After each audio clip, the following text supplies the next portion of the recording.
My name is Rasmus, and I'm the game director of Hitman Blood Money, the new version of Hitman that has actually been underway for quite some time because we started the design of it before we actually started doing contracts and did the whole pre-design there.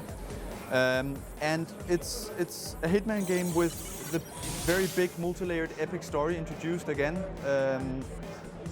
Basically the whole game is new, both from the graphics.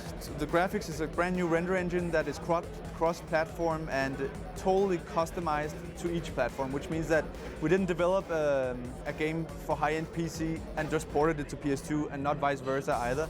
We actually built everything so that it fitted the exact platform.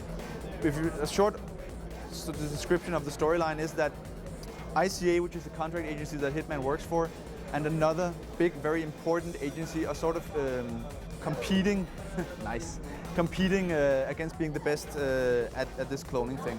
Hitman, being the only perfect clone and very, very good at what he does, of course makes him very interesting, and he gets caught up in the middle of this whole rivalizing. So basically Hitman is being left alone at some point in the game, and that's sort of lineup of the plot. In terms of technicalities, everything is new. Like, you have new camera controls, which is independent now and not the stick cam that we had before. We have AI that is totally rewritten, which means that NPCs react to stuff that you drop. They react to dead bodies, move them from the scene, bring items to their quarters, so you have to bring it back if you just drop it. But most importantly, actually, I think the biggest new feature is all the stuff that goes on around the game. The name is Blood Money, and that of course means that there is lots of money involved. You make money on each mission, and that money you can choose to spend on various things. One thing which is probably going to appeal to gadget people is that the 5 key weapons that Hitman has, there is 60 weapons at all, but the 5 key weapons can be upgraded to sort of suit the way you play the game, which means if you have the very stealthy way of playing it, well, you upgrade maybe your sniper rifle. If you like going Rambo, or at least in maybe one playthrough of the game you like going Rambo, you upgrade the shotgun, for example.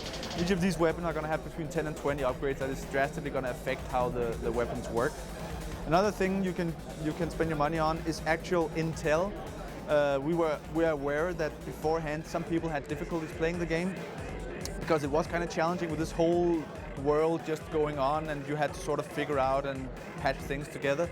So now you're able to, on top of course choosing a difficulty that affects the whole AI thing, you're able to buy intel about the interesting stuff in the level. So if you want to say rig an accident, you want to drop this chandelier on someone because it's cool to do, and you're just having a difficult time how to figure it out, you can buy these little patches of info that will all bind to the profile of the game. So it means you can't just do that and then load and you'll have the info. So it's going to have a consequence.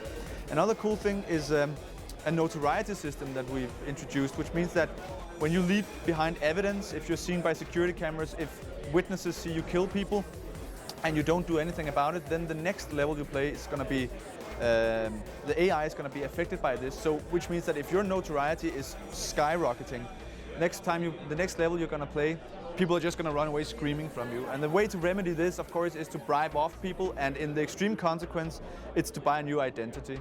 So even though we did a lot of effort to make the game fun when you go shooting and play it as a shooter, the backside of doing that is that all the money you're going to make, you will almost be forced to spend on fixing all the trails that you leave behind.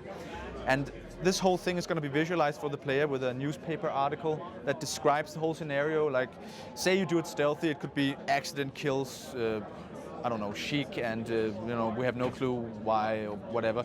From that to psycho killer goes rampaging through casino, for example.